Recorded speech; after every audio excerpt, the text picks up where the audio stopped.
There's statements on record of him saying anti-crypto statements, and now he switched his stance. That alone, as a U.S. resident, should kind of perk your ears up. It's definitely crossed the line of legitimacy. Right, exactly. At the How least. would you define that, At the least, right. Yo, B, let's go. You may have seen the clip and maybe heard word of mouth, yet another podcast. Man, what could it be about? Is it truth or opinion? A couple of contradictions. We're here to challenge tradition and twist your vision. So we set on a mission to bring you rebel wisdom.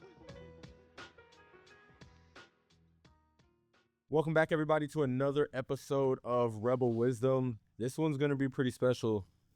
We have our first guest on the show, our friend Ren, that I actually met through B.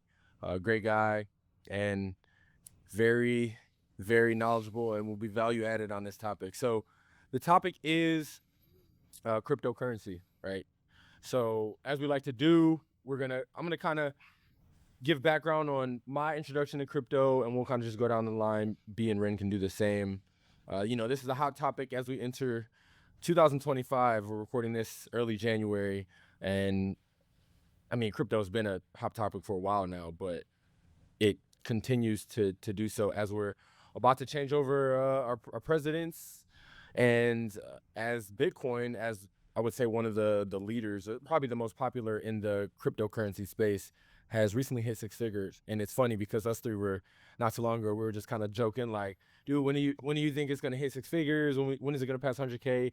And maybe a month ago now, a couple weeks ago, it has. So that's just kind of funny. Big milestone. Yeah. In the space for sure.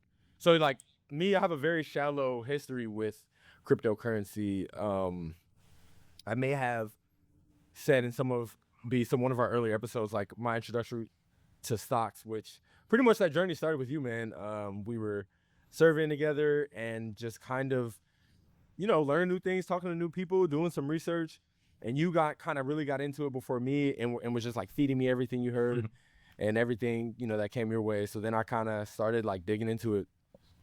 Likewise with cryptocurrency, I think you entered that space before me. And then I was just against Bitcoin, or against crypto in general, as I think a lot of people still are, because if I could boil it down, it was just due to ignorance and a lack of understanding, I guess. Like, what is it backed by?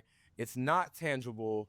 And I think that goes counter to what we know as society, especially when it comes to currency, hence rebelling against tradition. So yeah, I was your standard like naysayer, not buying it, like literally like not buying the concept and not putting my money in crypto. And slowly but surely things changed. Was it a little bit I don't know if I could say FOMO, but a little bit I could kind of see some stability, or I guess I saw it much like stocks, just kind of watched it for a while, and it didn't do anything too crazy. So I put a little of my money in just to dabble.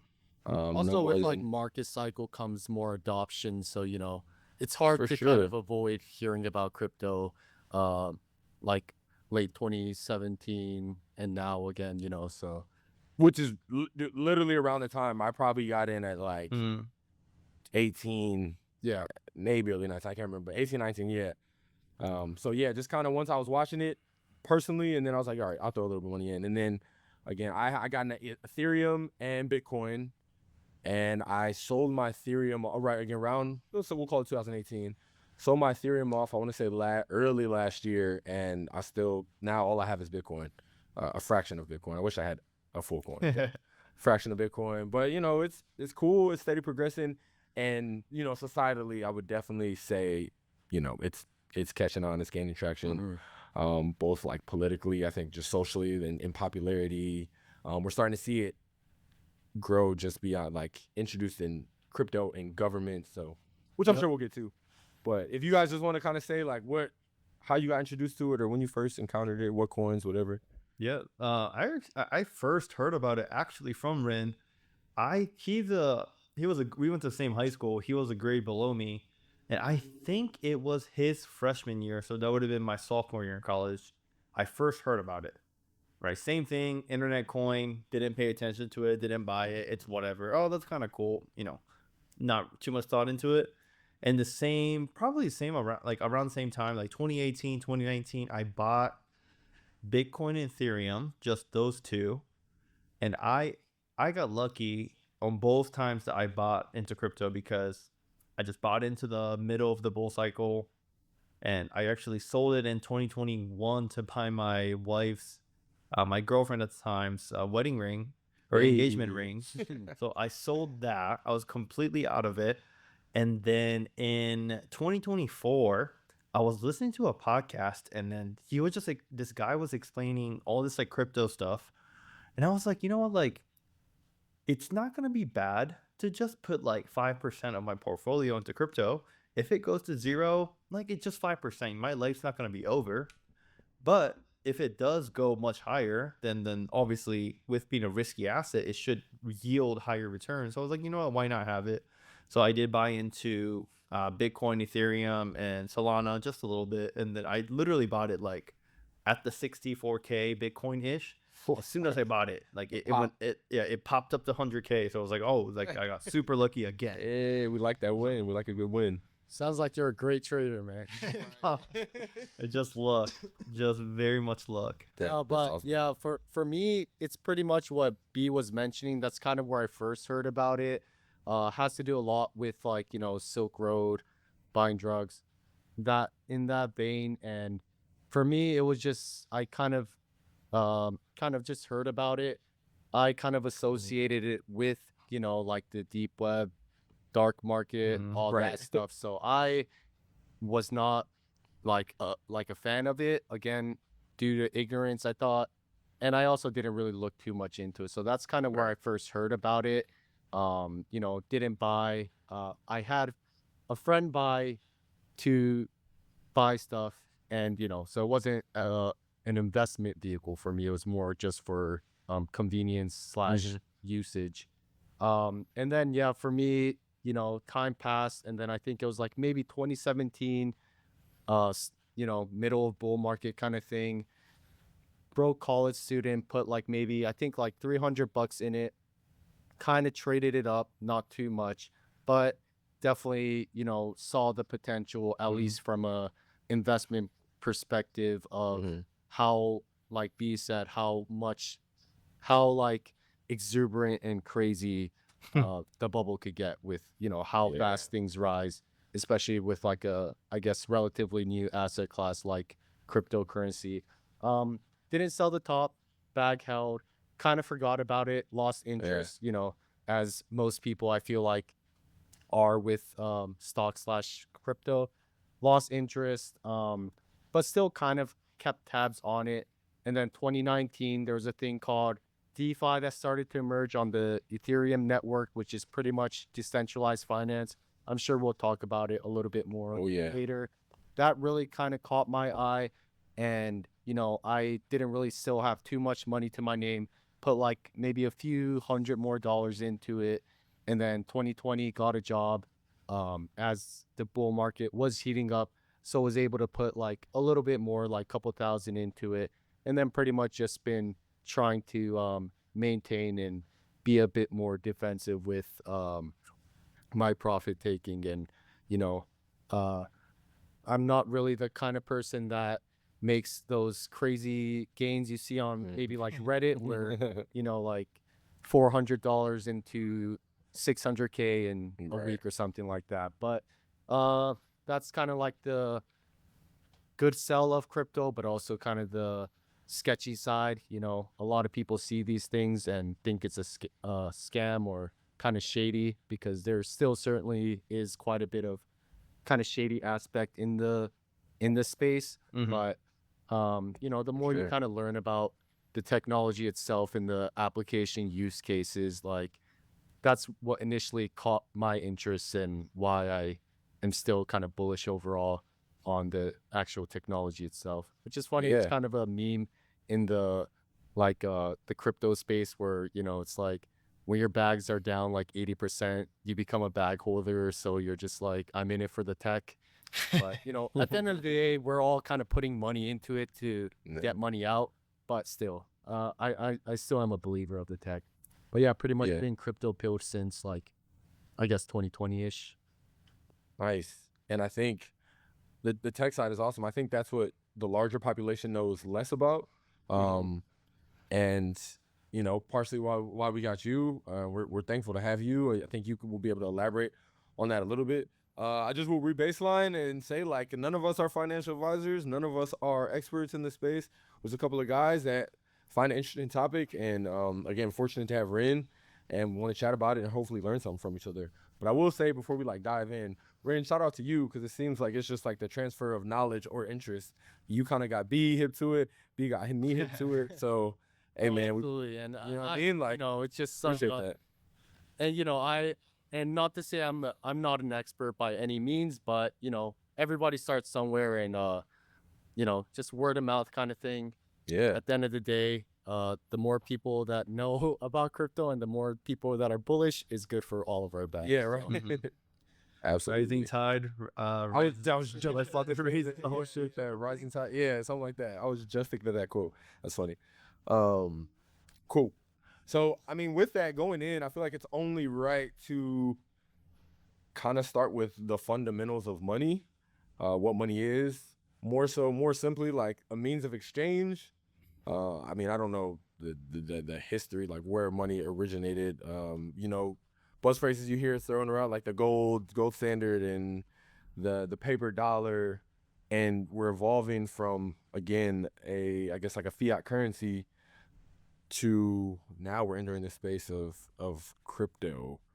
And I want to know if you guys have any, I don't know, just thoughts on comparison. Like, I just think that's wild at surface value. It's hard, right? Like you said, Julian, in the beginning, kind of like it's such a new aspect of currency that it's very hard to, at least initially. I think that's why I feel like if you ask 99% of the population about crypto, everybody says, I heard about it a while ago, I wish I bought. Because it's just one of those things where you hear about it, part of you could brush it off as a scam, especially, a couple years ago, many years ago too, where tech is new and it's tend to be tied with like nefarious activities. It's easy to brush off, but then once you like dive deeper down into and kind of take a look into the tech aspect of it, especially in the backdrop of current world economy, where like currency devaluation is like a very big problem right now. So once you kind of take that step, I feel like everybody starts to look into it and kind of can slowly grasp, like, okay, I get why like this could be useful for currency, but still at the end of the day, it's still, like you said, non-tangible kind of so Yeah, but I kind of want to anchor on that point, right, where it's used by like that. Let's just say it's used for bad people for bad activities, right? Let's just say. But now I'm thinking, looking back into history, when Bitcoin, crypto, this is another piece of the technology pie that's evolving, getting adopted. And when the internet first came out, it was, in a very infant forms, when people, like the internet maxis, like the people that just loved internet for the technology it brought, like they were all into it. Yeah. And then soon after that, as soon as it became a little bit like adopted by the main, I don't want to say the main media or main people, but it was used a lot for criminal activities at the very beginning. I feel like you said, with the internet, and of course, we've been talking about with Bitcoin itself too. I feel like with useful technology, like you said, it crosses a point where it comes from, founders and developers, and then the next step is people who are very fine-tuned into the field, looking for like a certain technology that would help whatever they're doing. So whether the internet bubble in like early 2000s, late 1990s, it's either entrepreneurs who saw potential in the tech and utilizing it, but also with that comes the crime aspect of it, where criminals could find use of this stuff. So I feel like with any good technology, especially when a lot of early adopters, you can't avoid kind of criminals using it, just because that kind of goes to show that it's actually useful as well, Right. just because in the vein of like, they're using it for a reason, you know. I mean, in crypto's case, a lot of it is like because of the anonymity. Right. I think that's a important thing, but you know, from the big eyes of the government, it might not necessarily be a good thing. But there definitely is a lot of people who value like being anonymous and being able to actually be in control fully of your own like hard-earned money. So At least going back into the topic Julian brought up about, I guess, money in general, right? Because this is Rebel Wisdom, and we're trying to rebel against the idea of traditional money being the fiat currency that we're used to spending every single day, saving every single day, investing every single day. And then, at least for Bitcoin, what was it, 2000? Is it Halloween of 2008? it was like October 2008. Okay, that was What when was- the okay. when the white paper is basically like this. It's an That- abstract like kind of Concept? you know, like the concept presenting it. So that was published, and you know, the infamous Satoshi Nakamoto, the creator of Bitcoin, basically created Bitcoin. And then I never read the white paper, to be honest, but from how people talk about it, it sounds like Bitcoin was originally intended to replace the fiat currency system, right? Mm-hmm. What's your thoughts on that? Like how that started versus how it is today? I feel like a lot of this were just people who are very kind of like gung ho about technology, kind of like cyberpunk. Is that the proper term? Kind of like the anti-government, more freedom to anarchistic maybe would be a more appropriate term. But these kind of tech people who are kind of trying to find a way to create a form of currency that you control yourself and you are fully in control of it in a fully at the time, maybe not so much, but a decentralized in theory network that has no single point of failure. So, you know, like if you think about it right now, if like some catastrophic event happens in America, we would not be able to kind of use our current system of, you know, like credit or anything like that. Like very, very catastrophic event. Yeah. There still is like a single point of failure. But with, you know, how Bitcoin with the distributed network, decentralization, unless a even more catastrophic thing happens, like the software still runs. And also kind of back to like Julian's initial question, you know, it's kind of, I feel like a good topic to always discuss when talking about crypto is, you know, of course, like what is the concept of money? Because we talked earlier about, you know, like it's not physical.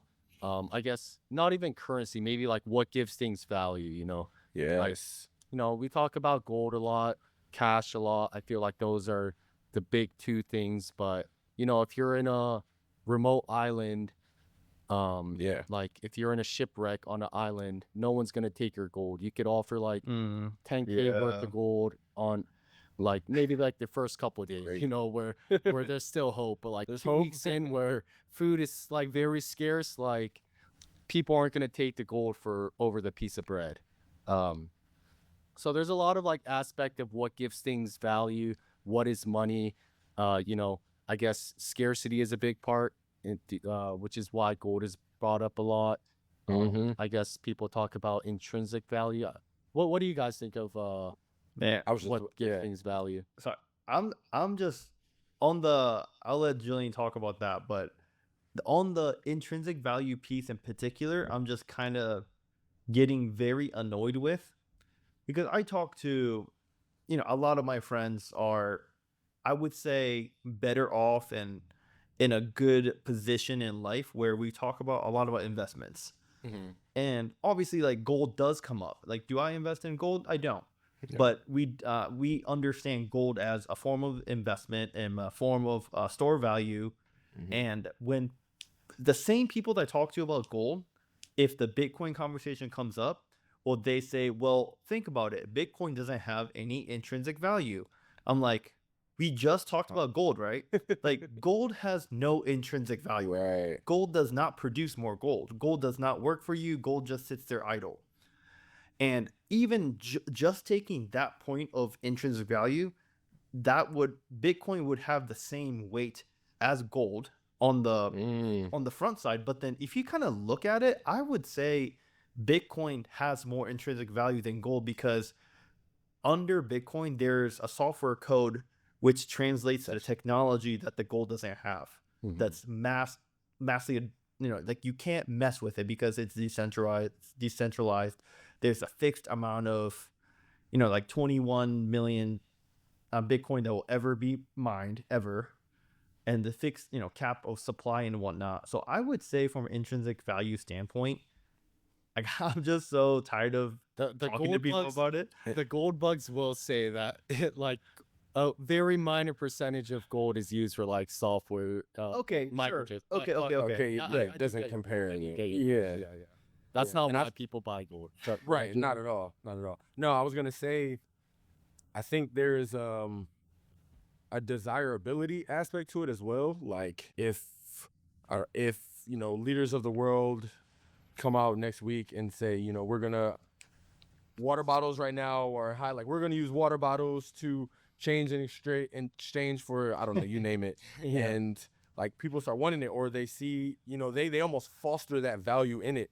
And that's why, like, more people are wanting Bitcoin. We're seeing the price go up. Speaking of water bottles, this is completely ironic. There was that time, I don't know, it was like a year ago. Stanley Cup. The Stanley Cup thing went crazy. It's a cup, and it's like, it was wild. And then you heard like selling out shelves on Target, and people were jacking the prices up of a metal water bottle. Like literally the desirability. I mean, it's simple, like supply and demand, I guess. But that does create that value. Like, what are we using it for? Back to your island analogy, Ren, when you're on an island, like what becomes valuable? And then there's the why behind the value, like why is it valuable? But yeah, gold, it doesn't serve a purpose in the island scenario, therefore it loses that value. So I don't know, I think that kind of blends the intrinsic and I guess like external value. But yeah, because I feel like value at the end of the day like really comes down to people's needs at that moment.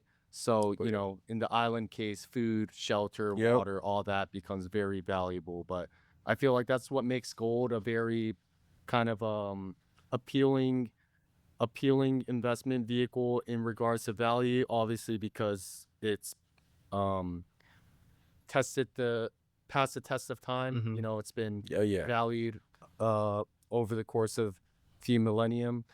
And also, gold's kind of like a weird thing because it's like the average people don't really care about gold. I feel like gold becomes important with people who has almost too much money, where they have to start thinking about like, okay, I'm set. I have a good house. I'm, investment, diversified, eggs in a bunch of basket kind of thing. But I really need some kind of investment vehicle that would hedge against any sort of, black swan kind of thing where if most people get wiped out, I survive. And I think that's where people tend to turn to gold, where it's like, okay, gold stood the test of time. And of course, like scarcity is a big factor of it. They can't like manufacture gold, or rather maybe it's not financially like viable to do so. But yeah, like scarcity becomes a big aspect of it. And like B, you were talking about earlier with Bitcoin, 21 million tokens after like years and years of mining. So there's a scarcity aspect of it. So there's a lot of things to consider with what makes good money. Gold isn't good money. It's hard to divide. It's heavy. I'm not gonna go to a grocery store and shave off. Like shave off, $4 of gold for like 2 bottles of Gatorade. So that's where I feel like fiat was like revolutionary technology when it came out, because at least when it came out, it's backed by something, so you could, in theory, exchange your dollar for like a set amount of gold. But with the gold standard gone now, it's become much more nebulous in regards to like where the values of currency or fiat money comes from beyond, like federal decree or whatever. So Yeah. And a common theme I'm hearing in all this is also like trust, which I think we all kind of hit on. The fiat currency has been around for a while. We've seen it, it's tangible. So that fosters the trust aspect. Whereas the crypto space is just not, it's what we said 2008, the white paper. So it's not even 20, been around 20 years. You can't touch it, see it, smell it, So I think that lack of trust, which is like trust is earned over time as well, and it's like living out the cycles and withstanding certain, I don't know, economic fluctuations, whatever. And people are like, okay, I can kind of see this is stable, and that's where especially Bitcoin comes in because it's, I would say, the leader in that space. So it's interesting, and we can start getting into like comparing and contrasting what I guess like some of the pros and some of the cons, because I think one aspect of crypto could be maybe a pro or con, right? Like because it's decentralized, it's harder to maybe corrupt with, well, completely, like you said, regarding the catastrophic events, but also it is harder to trust because you can't see it in these things. So because I want to kind of that, like, what are some pros and cons even that we can see just that I people feel don't like think about? I feel like a big con I could see in regards to crypto itself right now, which is something that is pretty much overcome over time just because, it's new technology, is the lack of adoption, which is, with with market cycles, hopefully more and more people on average become to believe/adopt crypto itself. And, when I speak crypto, I talk pretty broadly, but here I mostly mean, Bitcoin, maybe like Ethereum, some of the big ones that seem to have already broken the barrier of kind of hitting escape velocity with the adoption or getting into the adoption phase. Sure.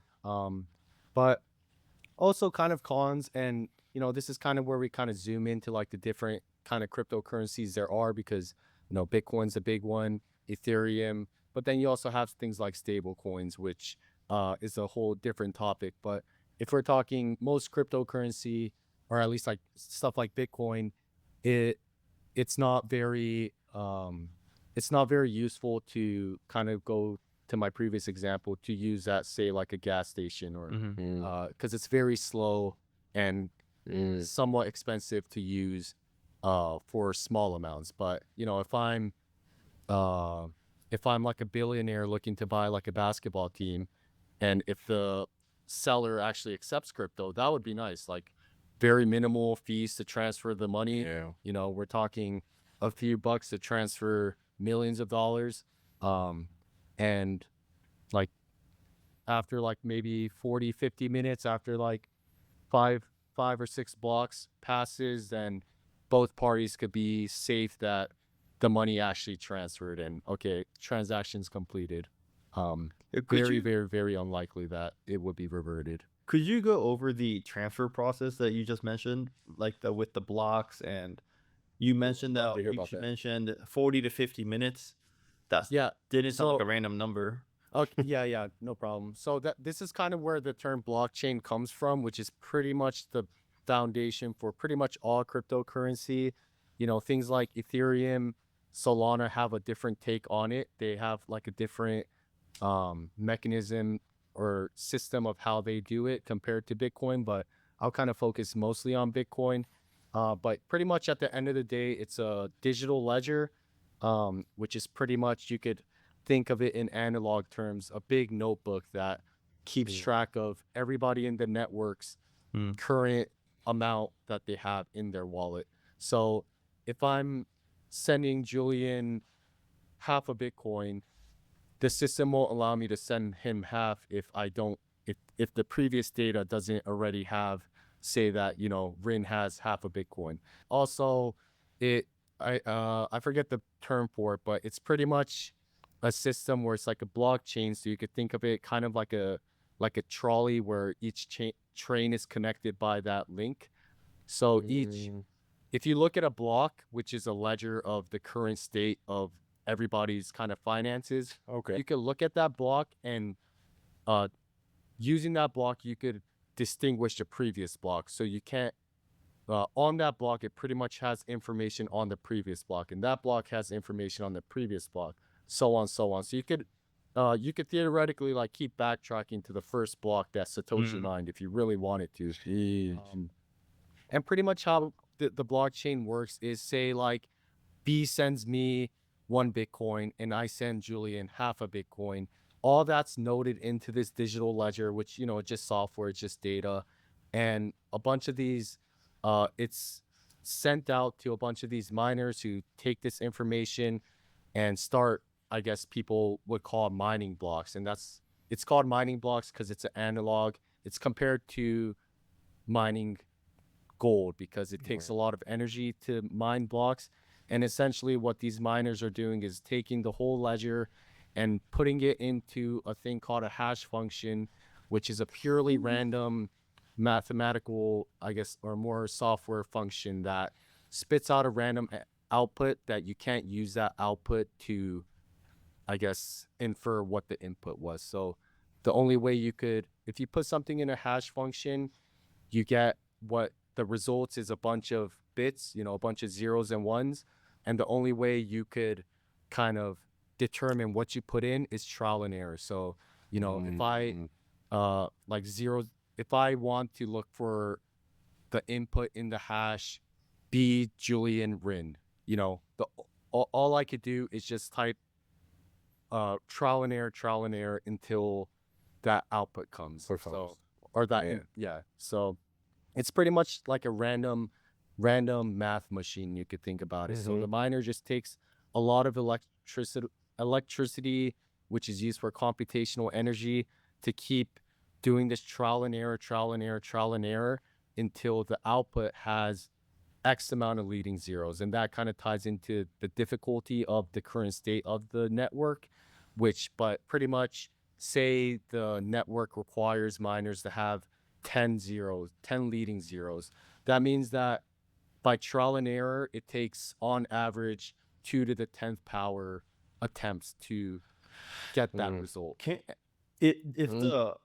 If the software is saying we need to have 10 leading zeros, can't the miners figure out, hey, have your answers have 10 leading zeros and then start computing? Still, no, because again, it's a trial and error. So all these guys, and sorry, I forgot to add this, but the what they do is the ledger I'm talking about, the current state of the block, which has a bunch of these transactions listed on it, you know, B sent Rin a Bitcoin, Rin sent Julian half a Bitcoin. That's all part of the input.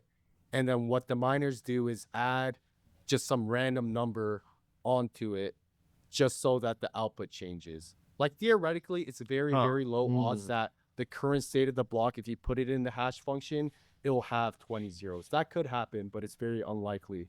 So what the miners do is they tweak the input a little bit just by putting in random numbers at the very bottom and then put it in the hash function. If that doesn't work, they change the number over and over and over and over. And they just palmate. And so then they get rewarded because they use all the computational energy. They get rewarded with Bitcoin. And how that happens is at the end of the current state of the block, they say, you know, say Julian's the one mining, he's the Bitcoin miner, he's mining the block. He'll say Julian gets 6.25 Bitcoin or whatever the block reward is as a way of rewarding the miners. So there's financial incentive for the miners to mine because if they mine it, they get the block reward. And so yeah, pretty much it's a bunch of like It's crazy. I guess market dynamics mixed with, I guess, mathematical structure behind it. And these, dude, yeah, that's intriguing. These miners, are they like to mine a coin? Is it like you're using these functions or a series of equations, whatever, to determine like what functions like render a coin? Is it just like a series of algorithms doing random strings of input until like a coin is found, or is it like just over time it like builds you know what I mean? So I don't even know if that's so right. pretty much, of course, with in the very beginning, it was much more simple where these miners are at their home, at their own Yeah. computer, Right. running these, and they run algos to pretty much, like, I'm not an expert on this, but Sure. I guess my general understanding is that they get the current state of the block, they have that input, which at the end of the day it's all bits, and then they tweak the input a little bit by adding again a bit of random numbers, and then they keep doing that until the hash function spits out a random output that has X amount of leading zeros. So back then it was much more simpler, I imagine, with people doing it at home. But because there was financial incentive to mine these blocks, people became more competitive. They found more, I guess, hardware that is specialized to this. So now miners are a bit more, I guess, local or centralized in a sense, where these pretty much like almost like miner whales, where they have like warehouses of these computations. Yeah. So I saw news recently. I just pulled it up on my phone, but there's a company. I'm sure you know. I mean, I heard of the name before, but I'm not too familiar with it. There's a company called Riot, where they, from how I understand it, their business model is just to mine Bitcoin. And so I saw the news regarding they're building this, like, this is a massive, massive, massive plant. I think it's gonna be the biggest in the United States, if I remember correctly. But basically, it's gonna be a 400 megawatts capacity on a 265 acre, and the entire facility is just basically computers mining Bitcoin. That's it. That's all it does. yeah. Which So is that's kind of the product of like the evolutionary arms race of these miners, where as soon as people are just competing against each other to get the best tech, best, most efficient computational energy or like resources to be able to minimize electricity costs and maximize computational efforts to run this algorithm to find the proper, pretty much the key to open the new block for the mining rewards. So that also kind of works into kind of the market dynamics of crypto, because if Bitcoin 2x's today, say it goes to like 190K or 200K per Bitcoin, then even someone without the best computational hardware could theoretically start mining, because the block rewards essentially doubled in USD value, So like the block miners become much more profitable, so there becomes more room for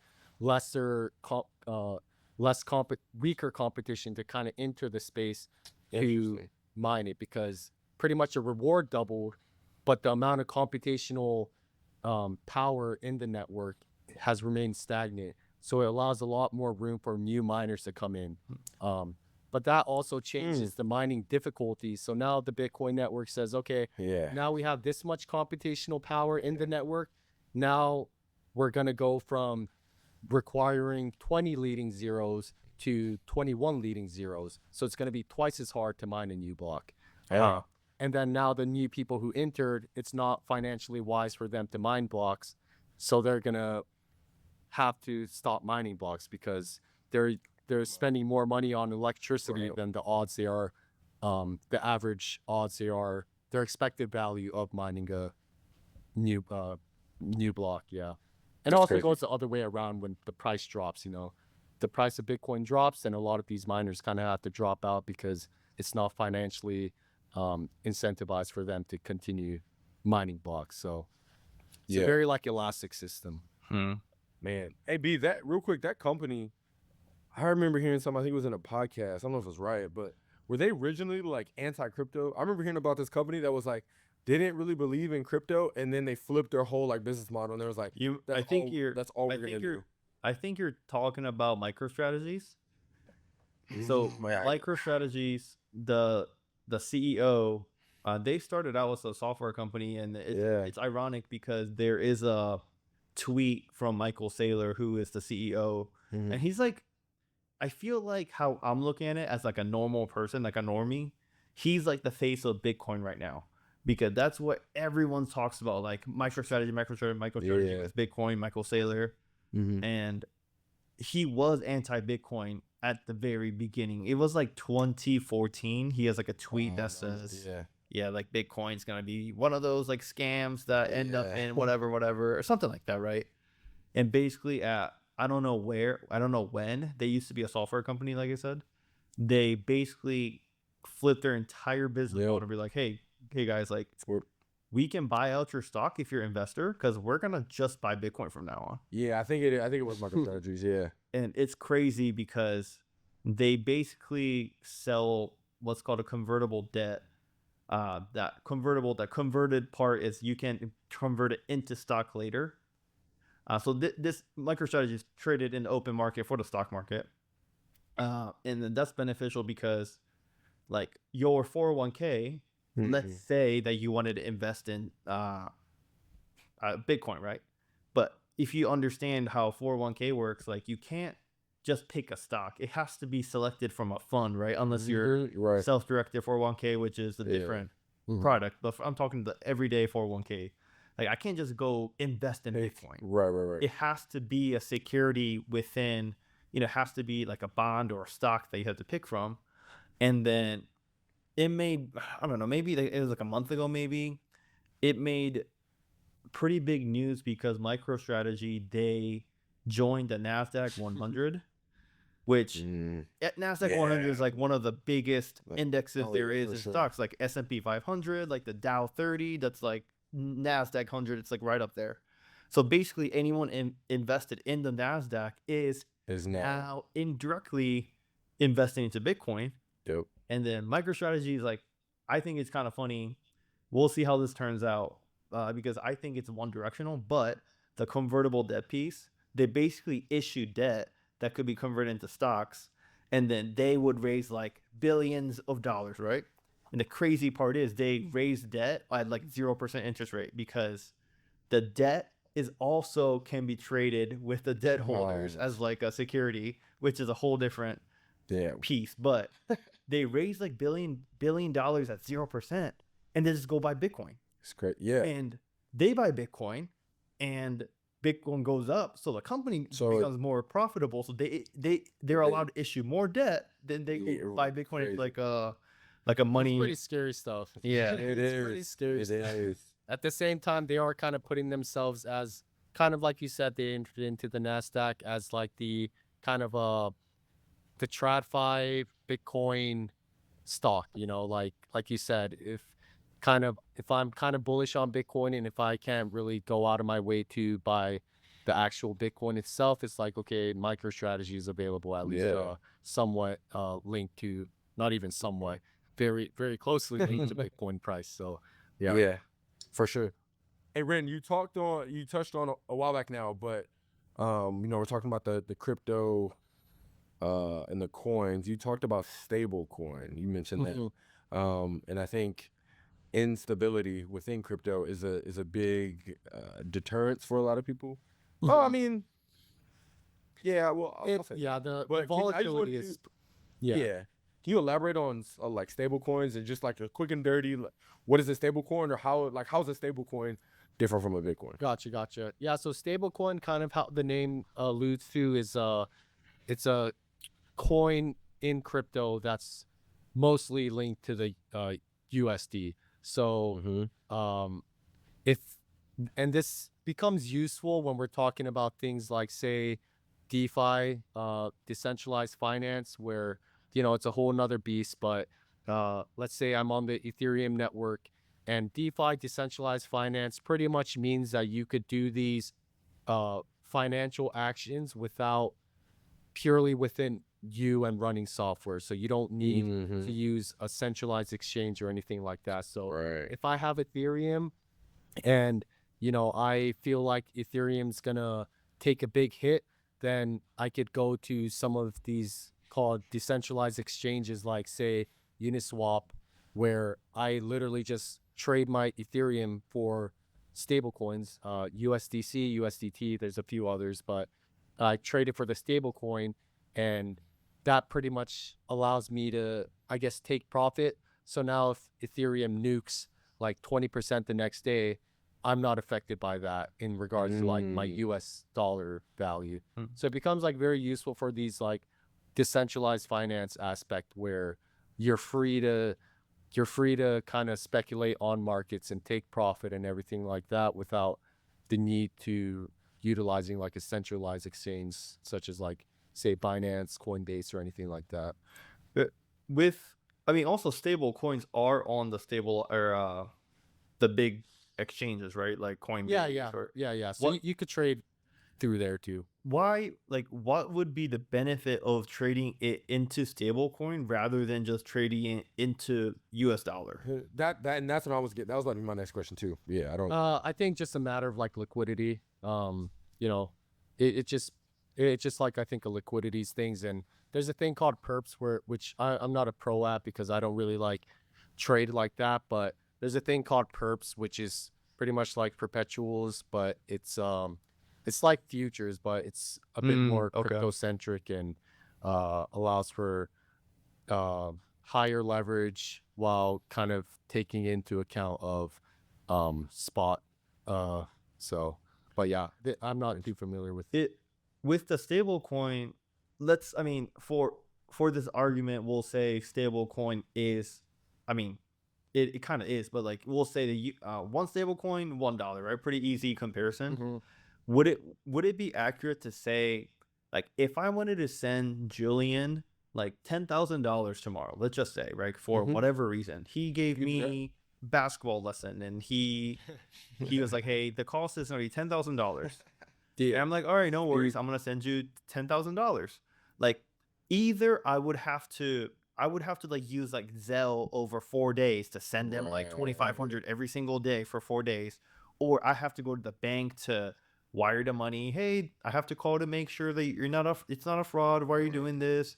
There's going to be a $20 wire fee. It's going to hit his account in 2 days, whatever, right? And worst case, they'll say, no, you can't. Right. That's, banks could say, what are you doing with this? No, we're not going to let you send that much amount of money. Right. Could we bypass all that with sending stablecoin? Yeah. And I'm glad you brought it up because it doesn't, and that's the whole beauty of what crypto is.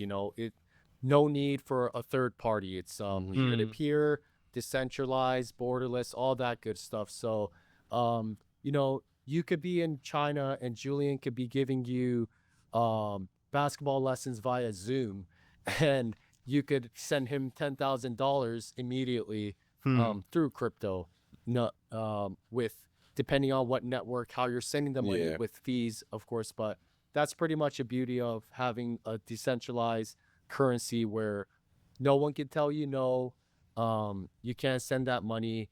No, it's not going to take you 4 days or anything like that. You can send it instantly. And that's also kind of, you could do that with Ethereum, Bitcoin, Solana, pretty much all cryptos. But that's where also stable coins are very important in regards to the adoption, because, Julian could be like skeptical of crypto and is like, I don't want that $10,000 to be worth $9,000 tomorrow. I want something stable. It's like, okay, yeah, I'll send you stable coins because it's not affected by the crypto market, loosely speaking. So yeah, I think that's where the value of crypto lies. I think mostly is the whole decentralized, permissionless aspect of it. And then you could talk about some other stuff like, it being pretty much infinitely divisible. If Julian if Julian was charging 0.002 cents, yeah, you could technically send him 0.002 cents, across the globe. If you're sending that little money, then the fees become not worth it. It's not worth it to send that small amount of money to begin with. But, if he was charging $10 million for the lesson, you could send him 10 million with very, very minimal fees. The only thing Julian would have to worry about is him being able to convert that 10 million into dollars, because, but with adoption, now we have a bunch more exchanges where I think we've hit the point at this stage where Julian could take that 10 million in crypto and convert it into like get it back into his bank. Mm-hmm. But back then, it wasn't really like, it was harder to do that, which is why, crypto was cheaper. So the people who actually went through all that trouble benefited greatly by at least the token appreciation price. Yeah. And going into the adoption piece too, a little bit on the investment side, because I hear a lot with mostly talking to my friends, right? And like my friends that I'm talking about here is not like you, Rin, like where they're very knowledgeable on the crypto space. Like they just know what a Bitcoin is. They know that it goes up, it goes down, it's some this like internet money. That's the extent of their knowledge. And a lot of the conversations that we have is, oh, okay, I'll put in, I don't know, let's say $5,000, but I'm worried about what if it goes to zero, right? That conversation comes up a lot, and I think it's fair. Naturally comes from the stock mindset, because you could invest into a stock and it could go to zero, yes. And then I think they're treating crypto or I guess Bitcoin and stocks in the similar mindset. And don't get me wrong, like Bitcoin could go to zero. There's nothing saying that it can't go to zero, right? Highly unlikely. But I'm just starting to think like maybe it was 2023 or maybe it was last year at 2024. I went to the gym, and out like in the morning I'll see a lot of advertisement on is it iShares, the BlackRock operated like funds that you could buy Bitcoin. Oh yeah, I'm not too familiar, but yeah, I think so. And then, like I said, so with the Bitcoin being securitized over on the stock side, like you can buy into those stocks that people like tend to. BlackRock, are they a sketchy entity? I think so, but like you can't deny that they're our leader in exactly, right. And so there's a little bit of trust in that name. So as people buy into this shares, now these all these Bitcoin are ETFs or whatever, these funds are holding billions and trillions of dollars into Bitcoin. And then with retirement accounts coming in to invest in these funds, like retirement accounts is another trillion. I don't even know how much money they have. That's a lot of money piling into, I don't know, like 1% of retirement accounts goes into Bitcoin. That's a lot of money. That's right? End game. That's when we know the crypto people got the job done. Yeah. And then it's not even like we're just talking about companies and people, but like we talked about last time too, like you literally have like countries buying Bitcoin now, right? And they operate on a different scale than people like. Yeah. Something that I'm excited to kind of keep track and watch for is the strategic reserve to buy Bitcoin for the United States. I don't know whether that's going to become reality or not, but the fact that it's even a conversation that's brought up in the White House, I think is just mind-boggling. It's like a crazy step, leap forward into the Bitcoin space. With all that to say, I just don't see at this point. I'm not talking about the Dogecoin, right? Yeah. I'm not talking about the random other coins, but at least for the Bitcoin,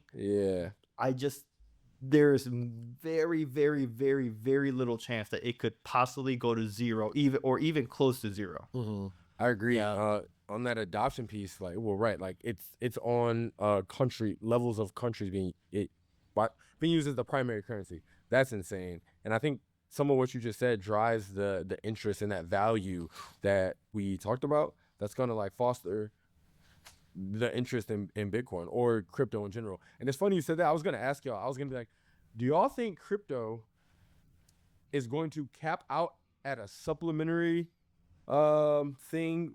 For instance, do you think crypto will only ever supplement, I guess, fiat currency, or at some point will it become the primary? Like, will it eliminate traditional currency? You know what I mean? Yeah. Like, because it's trend. I mean, obviously, it's gaining popularity, and it's going to be. I think in the near future, we'll call it out 10 years. I don't see it going to zero. Bitcoin definitely, right? It's going to keep gaining traction, but like, I'm curious, like, is there a future that exists where it's only crypto. It's only digital. It's all decentralized. And I'm like, dang, that's just kind of or will we always hold on to that concept just to have that physical backing, even if it's minimized and it's rarely used and it's some like novelty years down the road? But Yeah, I don't, do we, what do y'all, I feel like personally, I feel like it'd be more of a coexisting thing, just because the fact that crypto as itself, based off just how the technology works,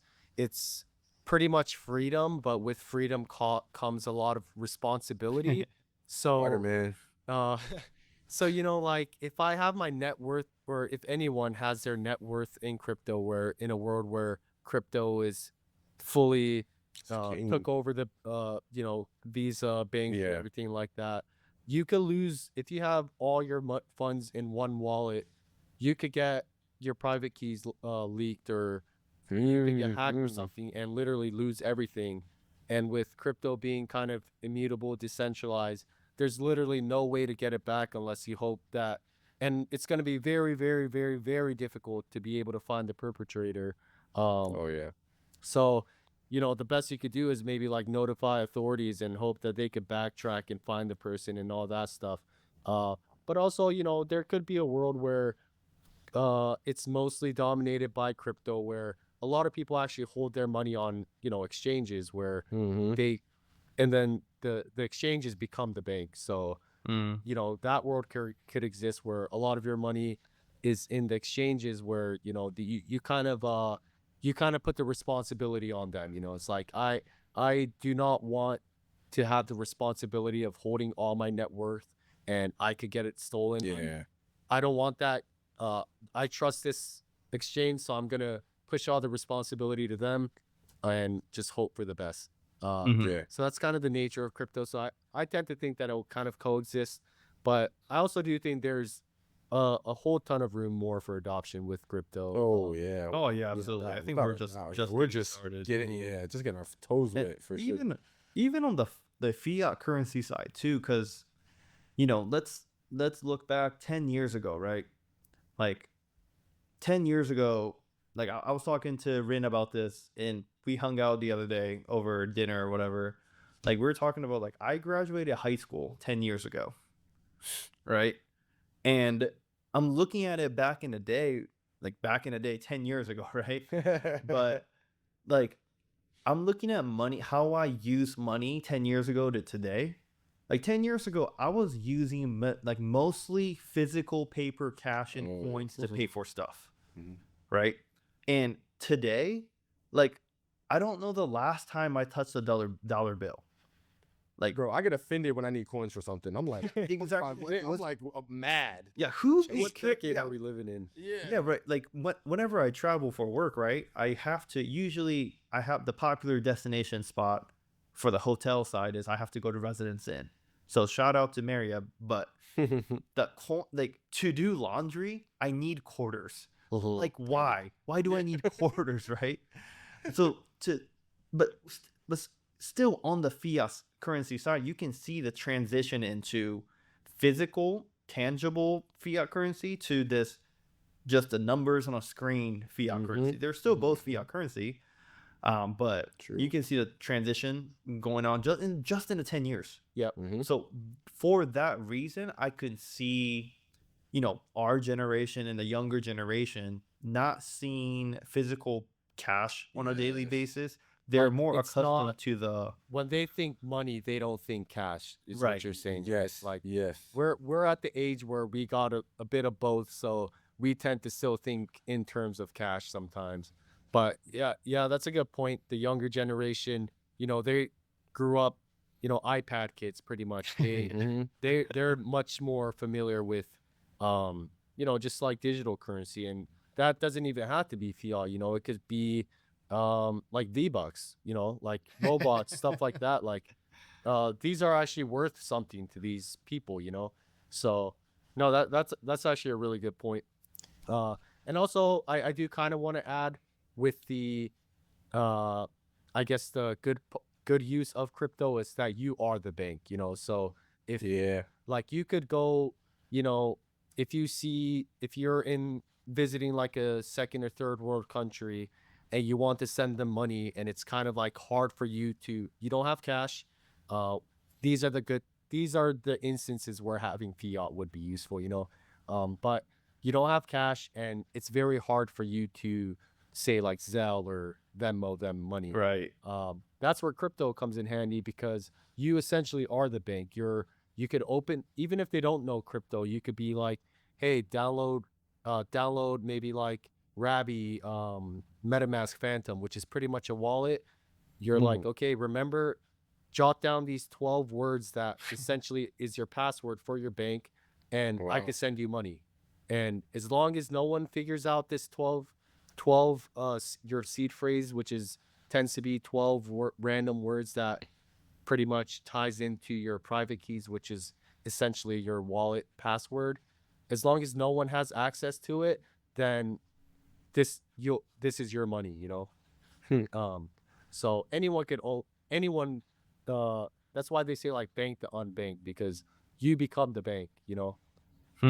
And like Okay. if you want to open a new account, it literally takes seconds. It's like I don't want it's like say B, you're like, Rin, could I send you $300? I'm like, sure, but I don't want you to send it to my main wallet, because if you do that, you'll know my main wallet and you can see everything I have. So I could just make a new wallet and be like, okay, send it to this. Really? Wow, yeah. So I know that. Yeah, because blockchain pretty much saves every single data, kind of going to the point where if you look at this block, you can revert back to this block. So it's fully transparent, So if you have a wallet, and if you know and this isn't, so there's private and public key. Private key is just yourself, that's your password. If anyone has access to your private keys, they have all your money.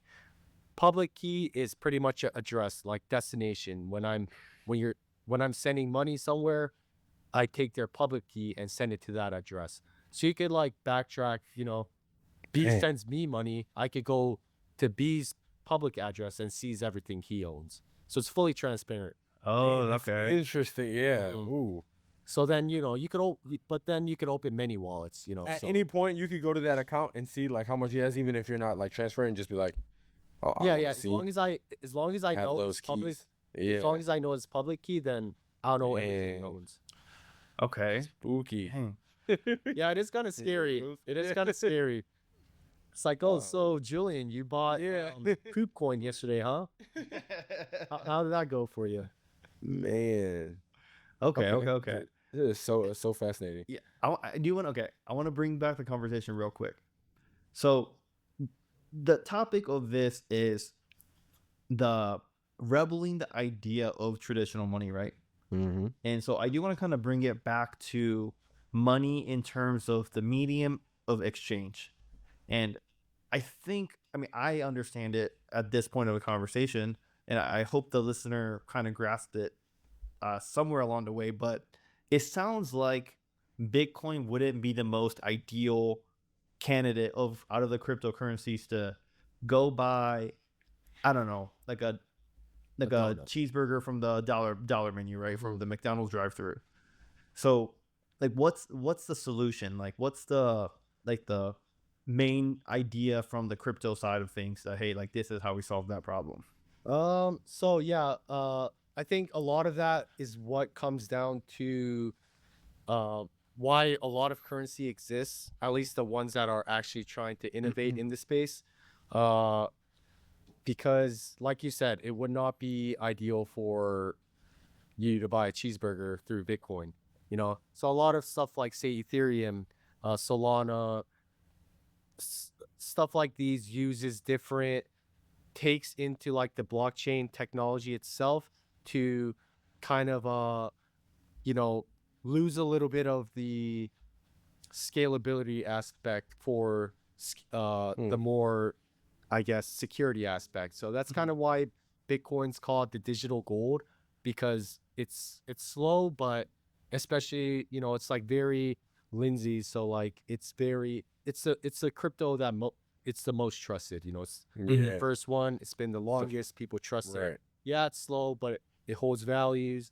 It hasn't died like 80%, 90% of other tokens that are come out every year or so, So Actually, now we get like thousands of new tokens every day. I'm about to That's say, beyond the cow. point. But yeah, that kind of ties back into what's called like the pretty much blockchain trilemma, which is kind of like the stats triangle. Say you're playing Mario Kart, you know, if you're playing Wario, the speed slow, but Traction. yeah, all that stuff. So think of that, but it's a triangle, and it's pretty much kind of the cost of like security, scalability, and decentralization. So Okay. a lot of these different cryptos kind of shrink one to grow the other. So like say Solana, it's very fast, it's very cheap, and not to say it's not secure, but Very hackable. yeah, so not saying that, but compared to Bitcoin, it is less secure, you know. So Okay.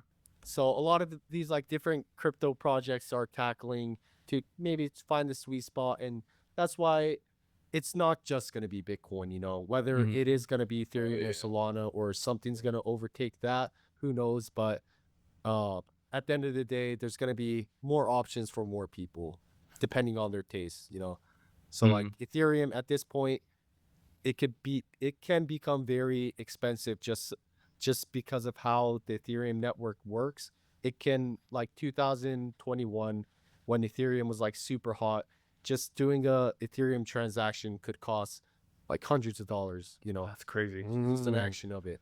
And if you're if you're like an average dude with maybe say like $500 in your ETH wallet, you're literally shaving off 20% to do a transaction. Wow. And that kind of happens because the network's busy.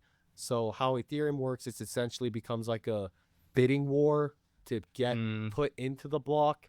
So, you know, when the network's busy, people are bidding more money to get their transaction through. So at most important times, it becomes most expensive, which is kind of annoying.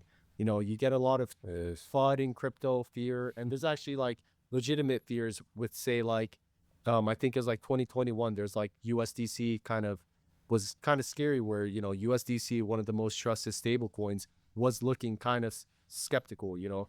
So people were kind of looking to trade their USDC to either USDT, which is a different stable coin, or Ethereum or something like that. But the What made network it? What made it look skeptical? Like what? what was it called? Uh, it's a Silvergate, the bank in San Fran. I forgot what it was, but one of the pretty much big banks in Silicon Valley, I think went under, something like that. And USDC had a lot with them. Oh, interesting. Oh, okay. So okay. and then USDC kind of works with, I think, with the money they get, they put it into bonds. And Okay. so that's why like things like USDT are like very profitable because like they supposedly with the money they get, they put it into bonds. So, you know, their market cap's huge. So like every year they get like billions just off, you know, the bonds. And most of it stays in the market, which is nice. So, you know, people like me aren't taking that USDT and converting it directly to like going to Tether and being like, okay, could you turn this USDT into the bonds and like turn it into USD and send it to me? Most of it happens through exchange, which is nice. Like the liquidity is deep with these stable coins where most people don't really have to worry about it. Okay. Dang. But yeah, pretty much kind of shrinking or expanding the triangle and the trilemma: scalability, security, and decentralization. So maybe in like, I mean, obviously I feel like it's gonna be like a survival of the fittest type of mentality. Like we'll always have Bitcoin, right? But then with the actual form of currency that, you know, medium of exchange that we talked about that's getting used on a daily basis, in like 20, 30 years, we should be able to see like, hey, this is a prominent one with this and that being a backup or secondary, tertiary. Like this cycle has been very Solana focused, just with, you know, Solana just really going up in price, but actually proving itself to be like very useful with how cheap and fast it is. But it also allowed for the breeding of like thousands and thousands of meme coins to be newly made per day, you know. And it's funny because like Gresham's law is something that's talked about for crypto. Gresham's law pretty much says that bad money drives out good from circulation. So say we all have gold, and a new president, say Trump gets into office and says like, okay, I'm doing this Trump bucks. Like now Trump bucks is the US dollar. I totally see that. And we all have Trump bucks, but we're kind of like, it's new money. It seems very like dictatorship-esque. So we don't really trust in it. We're gonna try to spend the Trump buck because we don't want it. Like I'm not gonna spend my gold because gold is trusted. But Trump, like, say B's like, hey Ren, you owe me $2,000. Can you pay back?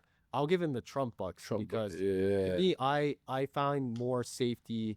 I feel more comfortable holding the gold rather than the Trump bucks. Yeah, so that is. So over the course of that, gold becomes out of circulation because people aren't trading their gold because anytime they can spend money, they're using their Trump bucks to kind of get it out of their hands. So that's pretty much the essence of Gresham's law. And that's kind of, I mean, you could kind of see it in crypto too, you know, like you can have a portfolio with Bitcoin, Solana, Ethereum, you know, and then some of the other smaller stuff. And you could have like other stuff like Aave, Chainlink, stuff like that. But you could also have thousands of dollars in meme coins, you know, and say I have no cash in the bank, rent is due. I'll probably be like, you know, like I think the meme coin had its run. I don't want it to like die tomorrow, so I'm just gonna sell my meme coin, and not my Bitcoin, not my core holdings, you know. So that's why I think that's also kind of part of why. Also, crypto is a lot of attention economy, so that plays a big part of it. But yeah, it's pretty interesting to. I know I'm kind of like jumping all over the place, but it's interesting to see kind of the dynamics happen within crypto itself. Yeah, no, it's interesting because like we're able to jump all over the place because there's so much aspects to it. But like in terms of like the United States dollar, you can't jump around too much stuff.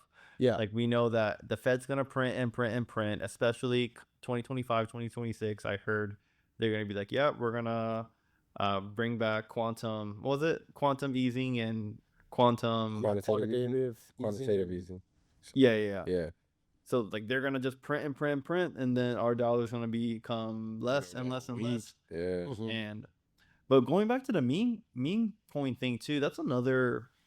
I guess it was meme coin will be another like a bad press on the crypto space, and depending on who you're asking, but what do you mean bad press? Just by the creation of meme coins, like at least from like a typical.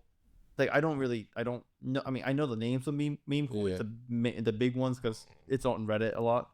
But I don't buy them. I don't use them. So I'm surface level. But from my view of it, like crypto in itself, like just like a lot of topics that we talk about, there's usually like couple of main actors, like bad actors in a space that bring bad things to a particular group. Like for example, like we talk about billionaires and rich people on the show a lot, and then are rich people bad? I don't think so. Like they're not inherently bad, but then a lot of the rich people are so famous, they make a really bad name for themselves. So now it's like, oh, rich people are bad. Yeah. So similar concept with crypto. I don't think crypto is neither good or bad. If anything, I would put it towards the good category as like a technology is advancing. But you have these meme coins that like people are gambling these life savings away, and there's a lot of fraud and scam going on. Like the most notable one that we saw recently was the Haktua girl. Like oh god, like she's one of the top 5 podcasters in the space. It blew up really fast. And then she's like, hey, like if you want to be part of the community, and like people are buying these Bitcoin or crypto not to be like these speculative investors, but like they want to support her, right? Like as a fan. And then they buy into this like thing to support her, or maybe to escape the grind, to buy the dream, whatever the reason is. And then they just rug pull the coin. They sell everything they have, and it tanks in value by whatever percent, and they lose 90% of their value. Like it's awful. It's so sad to see these things. Yeah, especially because I feel like, a lot of it too, it's pretty multifaceted because, people, there definitely were people who bought it to support the Hawk Tuah girl, but a lot of people are kind of just getting into it, hoping to double their money and exit, Yeah, and which be- also kind of diverting from that topic real quick, but also a bullish aspect of crypto is like it's one of the best casinos in the world. You can gamble any time of day, anywhere on meme coins.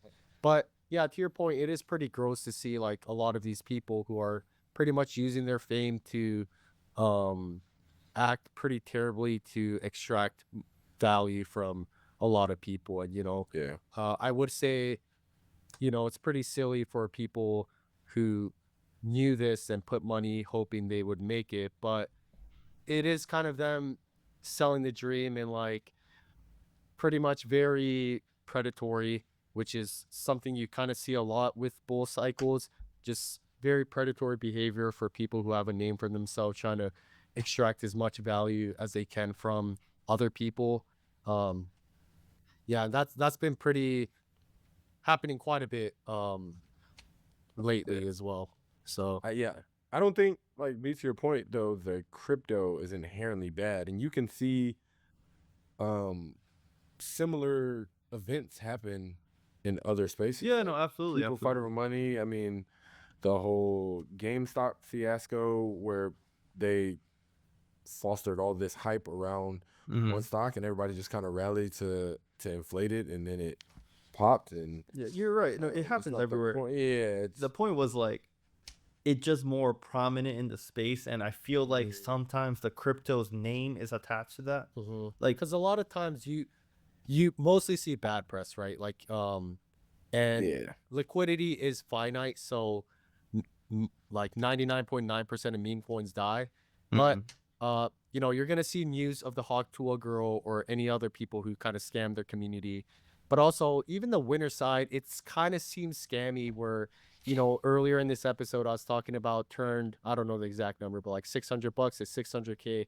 You kind of see that kind of stuff on, say, like Reddit, or you see the screenshots, and either like it's either fake or he scammed someone. You just it's or like he was an insider. A lot of times you just kind of get that. So even like when you see the winners, you do get FOMO, but I feel like most people wouldn't necessarily attach that as a good thing.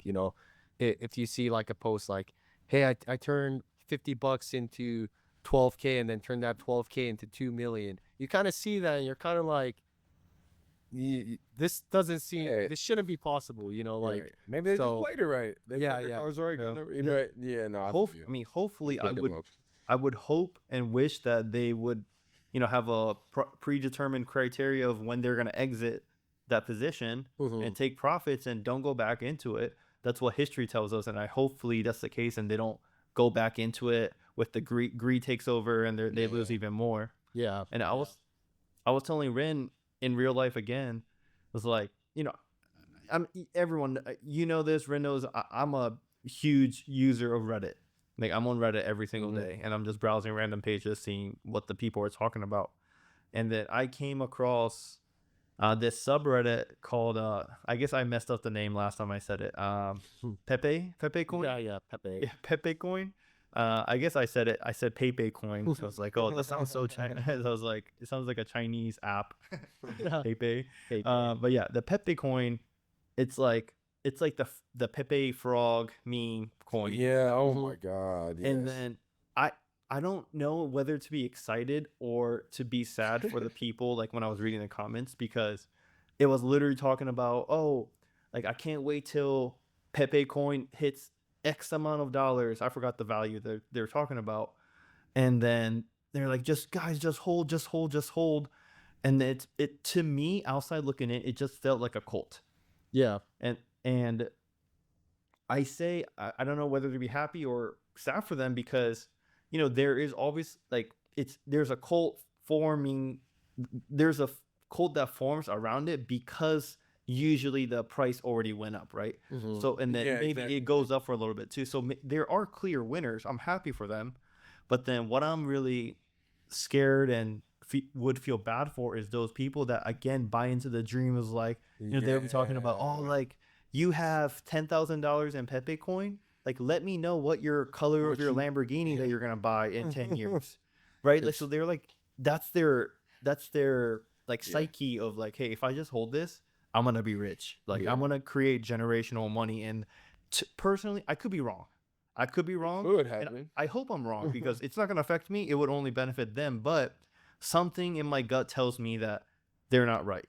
Right. I just think that to create generational wealth, like you just, I don't want to say you need to invest into proven assets because that may not be the case, but I think to build generational wealth, you can't just tap buttons on a screen and create generational wealth. I just think that it's more of a behavioral, having a discipline of investing into the right assets over a long period of time. That also stood a period of the test of time to mitigate your losses on the other side as well. So that For sure. The crazy thing is, go ahead. No, I was gonna say the crazy thing is, I feel like you could build generational wealth, but the key is, I was gonna say, like it's not repeatable, it's not scalable, it's not a real strategy.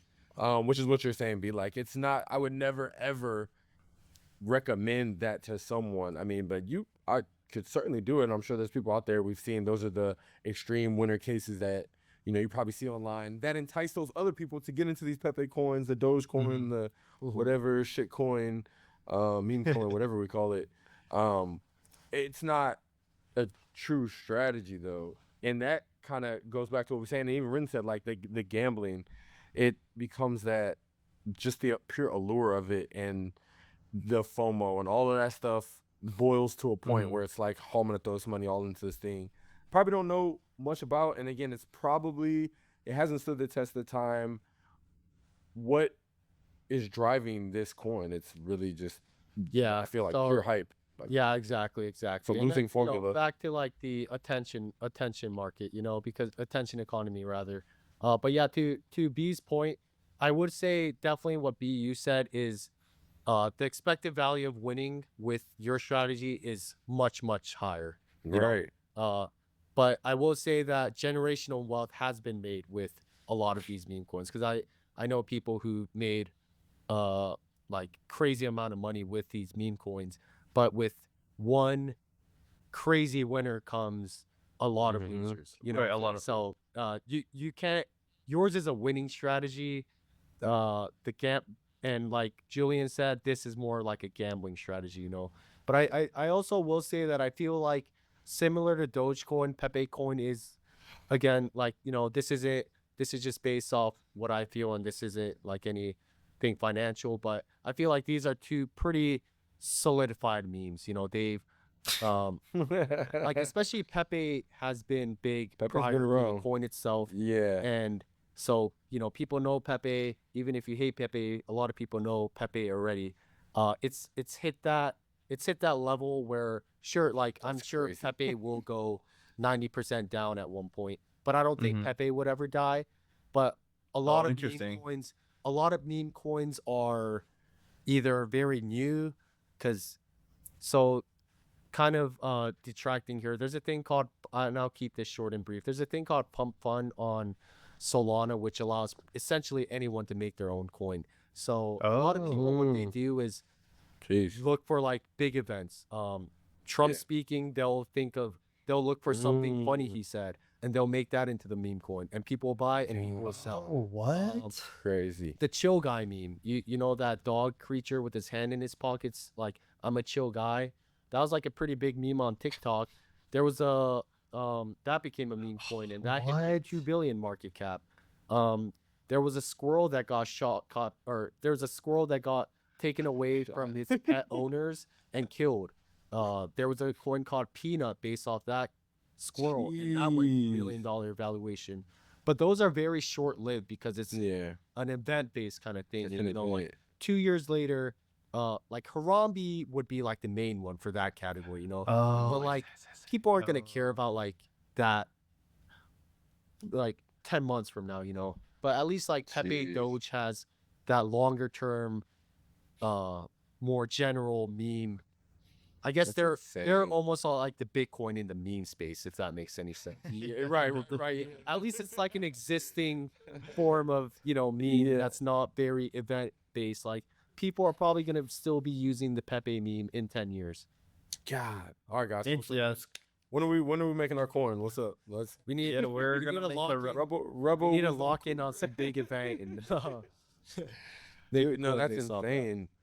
make a Rebel coin, and then we'll pump it up on TikTok, Insta, Boost and- engagement. Yeah, no, that's wild. It's crazy how it's like a micro environment, but like our memes are kind of driving these mini Yeah, that's economies. Like a definitely- meme is having tangible, like, what is this world?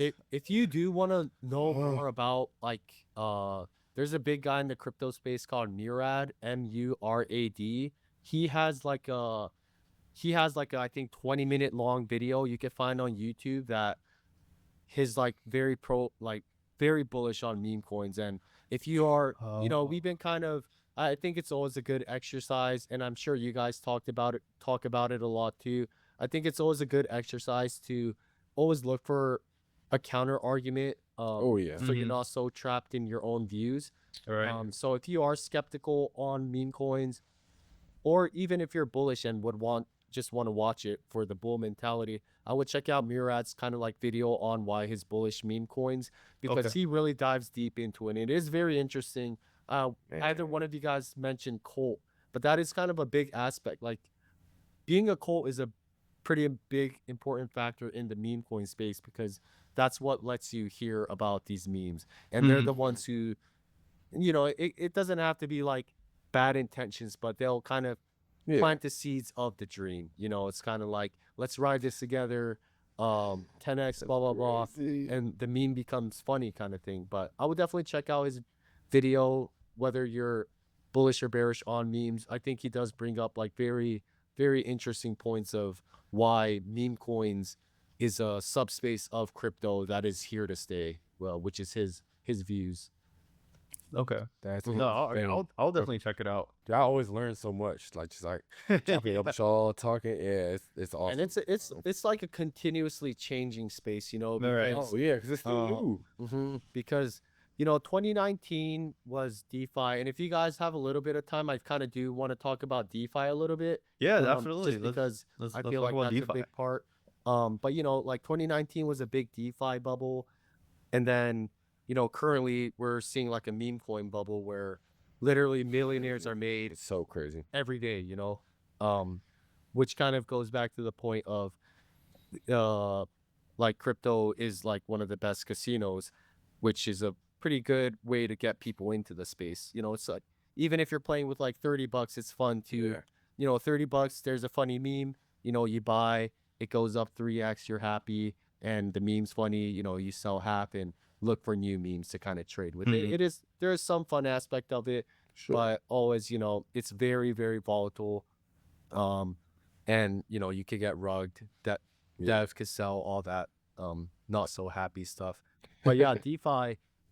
So DeFi pretty much utilizes these things. I'll kind of focus more on Ethereum. So Ethereum is a type of blockchain different from Bitcoin, where I guess developers could write smart contracts, and what smart contracts essentially are code that allows you to perform actions on the blockchain, and it follows the code. So if the code's good, everything runs smoothly, all that stuff.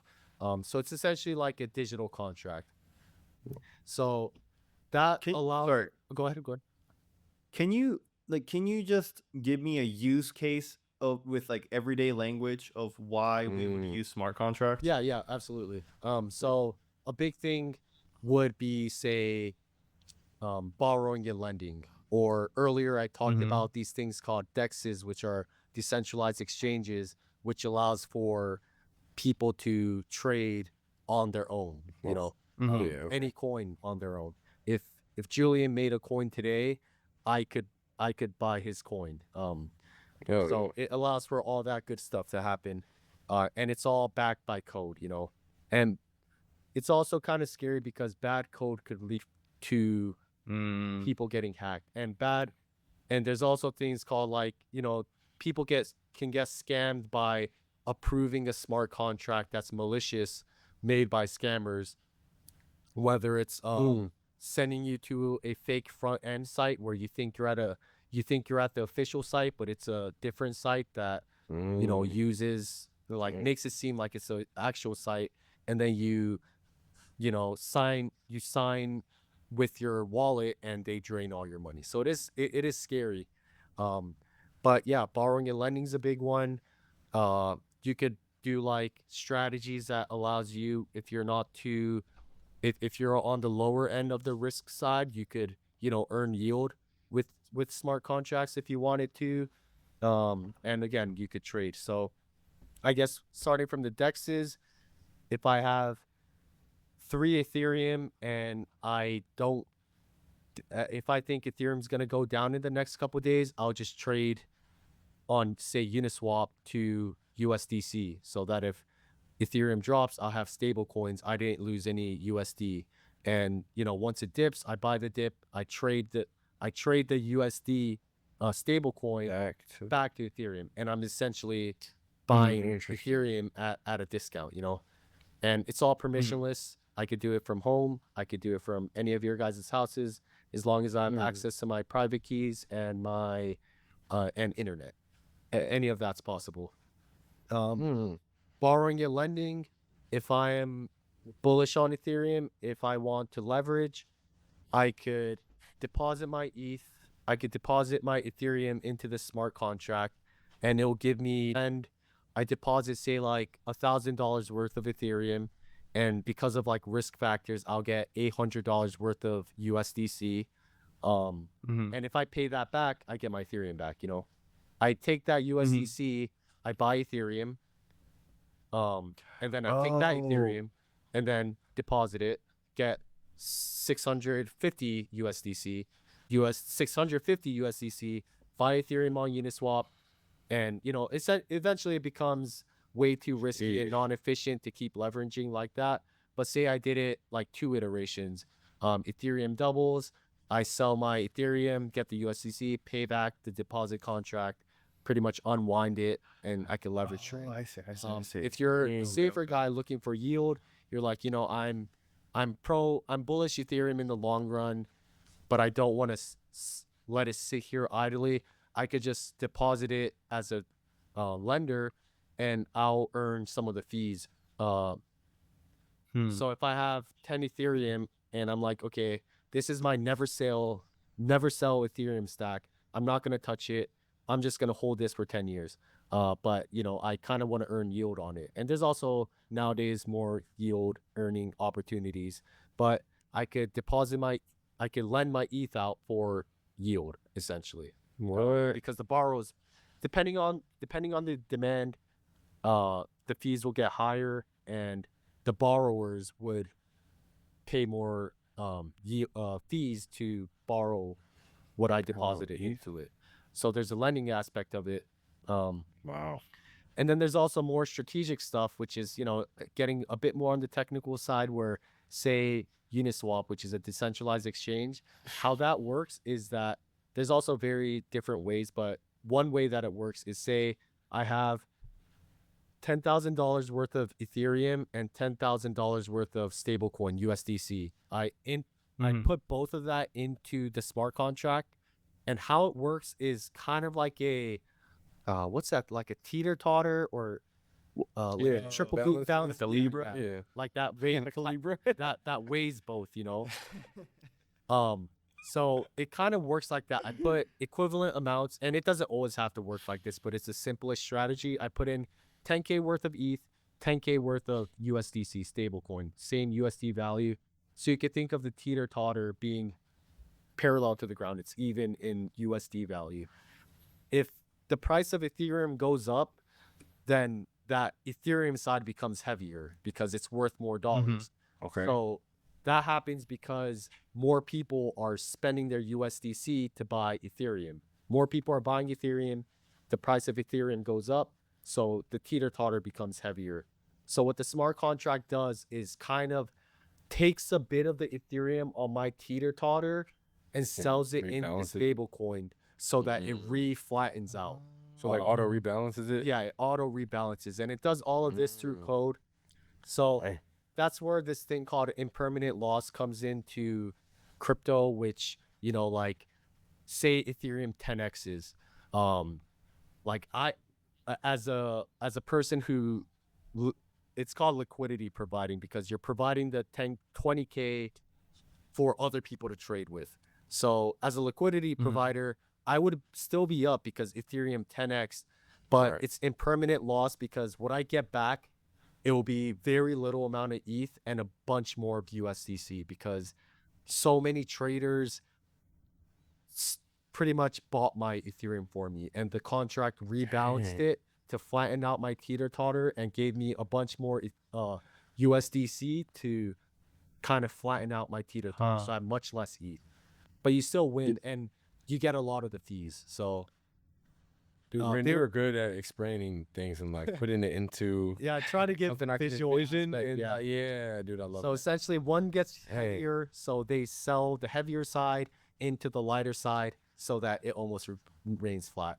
But now the tech has improved, so there's much more aggressive ways of kind of, if you're really locked in, there's much more aggressive ways of kind of having your own kind of yield bearing strategies. Okay. So yeah, that's DeFi, and that's a whole nother space where, you know, there's like crazy stuff like Pendle, which you could kind of trade these yield tokens, and you're kind of gambling, you're betting on whether yield goes up or down. So it's pretty crazy stuff, but it's the point I wanted to make is that these stuff become possible with smart contracts, and it's all permissionless. You know, if I have 20k that's in Ethereum that I don't want to just hold, I could liquidity provide for a fee, or I mean, you know, leverage trade if I really wanted to. So yeah, it's very interesting stuff. And you said this is under the umbrella of decentralized exchange. You said Dexis? Dexis is a subset of DeFi, so decentralized finance, which allows you to do all this. It's pretty much financial instruments within the blockchain. I can just imagine, I don't know what the time frame would be. It might be 50 years, it might be 1,000 years, I don't know.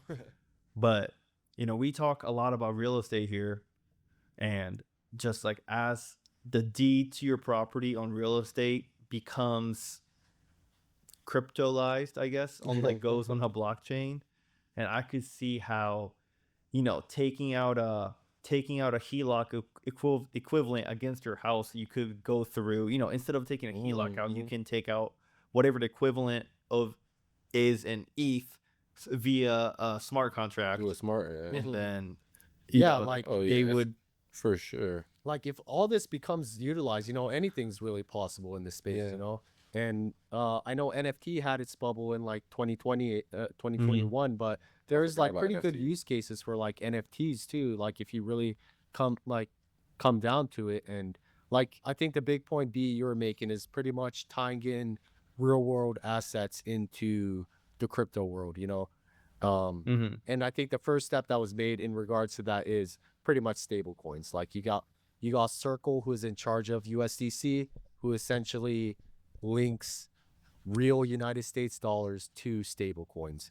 And then, but in the future, you could see like some, whether it's utilizing DeFi to do finances, or you could actually try to kind of put in real world assets into like the crypto space. I think like there's a person who what's it called? What's not Dungeons and Dragons, the very popular card game. It's not Pokemon. World of Warcraft, Magic the Gathering. Magic the Gathering. Black Lotus is one of the most sought after cards, and I think he pretty much broke it, like destroyed it, and then made an NFT of it to kind of immortalize it. Oh, interesting. And, you know, it's kind of, you know, like the NFT is valueless, but that kind of lets you think of maybe some of the possibilities of like what is possible with the like NFT space, like even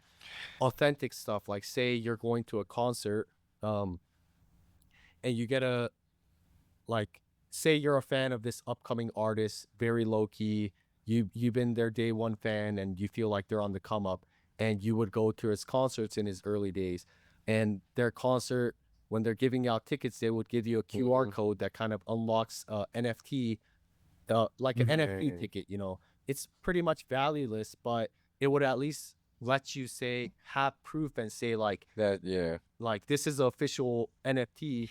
I was a fan of it. I went to his concert 10 years ago when no one knew him, and you could like prove it, you know. And like there could be a dollar value to it if there's a new fan that's like a collector mentality where it's like, dude, I love this guy. I'm a big fan. I want to collect all his, I guess you could call it merch, and you know, they could probably buy it off you. But there's like many use cases for NFTs, even though a lot of it comes down to, I think it's a bit more of the collector's mentality, but who knows, eventually it could link into some real world assets kind of thing.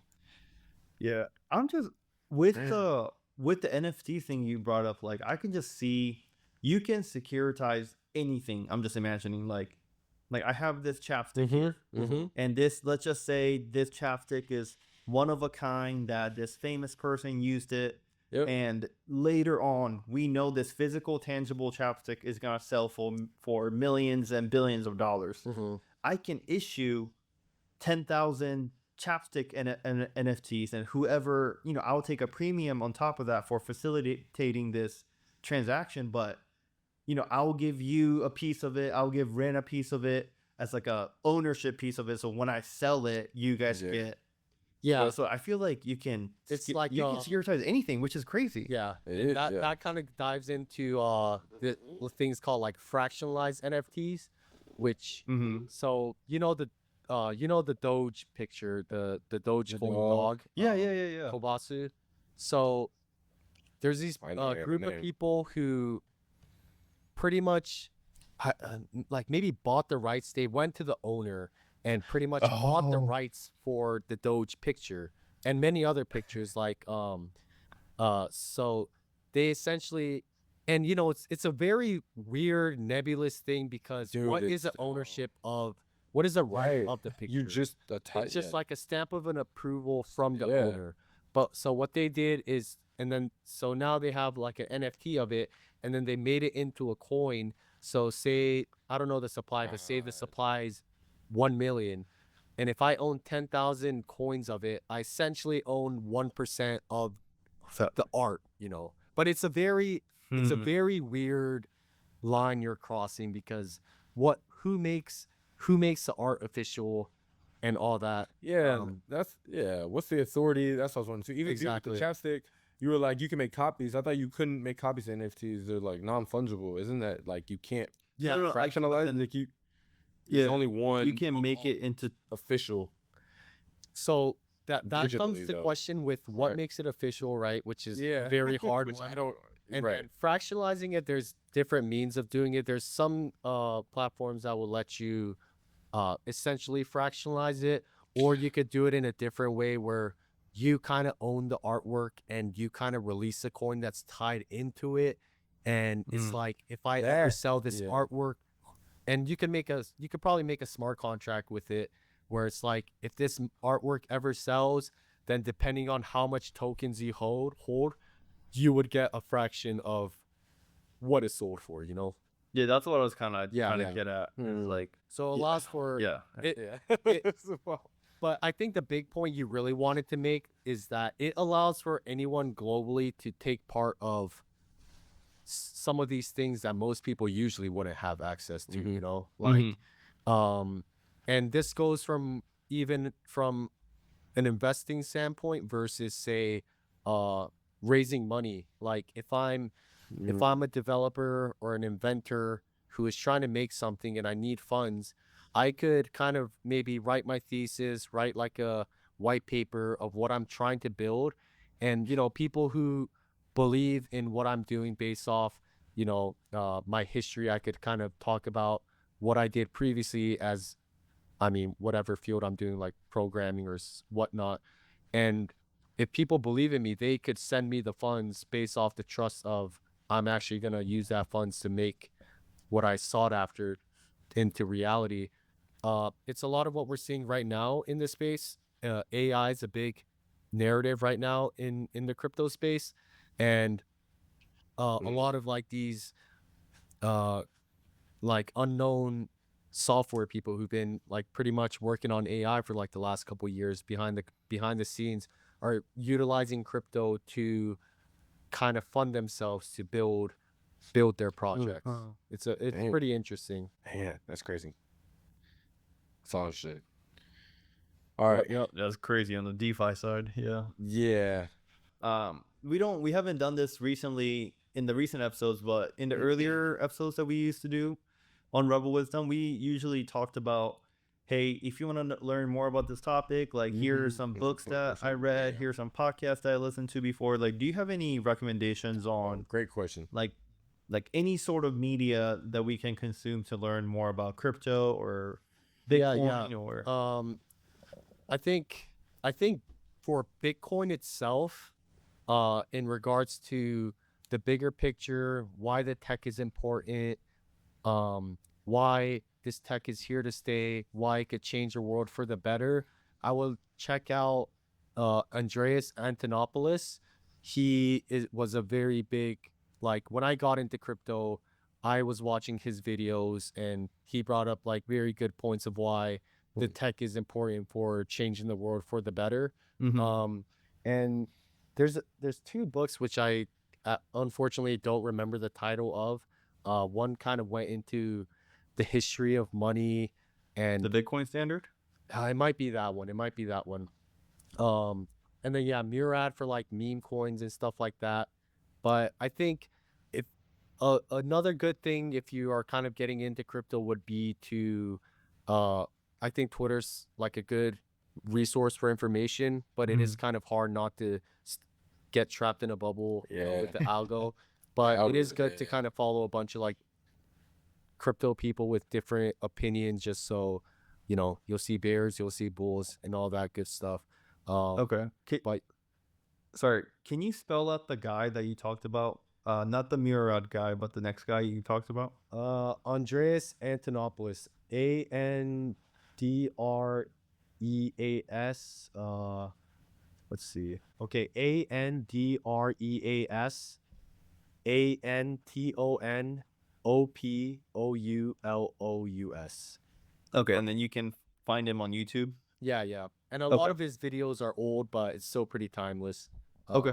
Yeah, I would definitely like watch some of his videos if you're interested in learning why it's a revolutionary technology and why Bitcoin is important. Okay. Heck yeah. Dude, thank you. Yeah, we're big proponents of the dual perspectives. I think in a lot of these conversations, especially the like hot and heavy ones, Yeah. they're super necessary, honestly. Appreciate that, Ren. I feel like I just did a low-key master's class. I did That's awesome.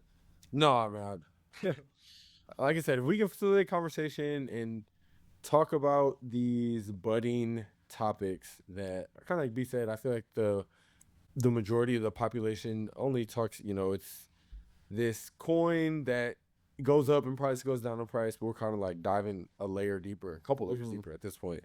Yeah, it's stimulating and we're learning and just kind of spreading conversation and knowledge. I think it's amazing. Yeah, Can't thank you enough for just no problem. No, because I feel like it's important, right? Because a lot of the things you see in I guess mainstream media or pretty much what's hype is the new and shiny object of the day, and pretty much a price. A big one. How we started off the episode was it breaking 100K pretty recently.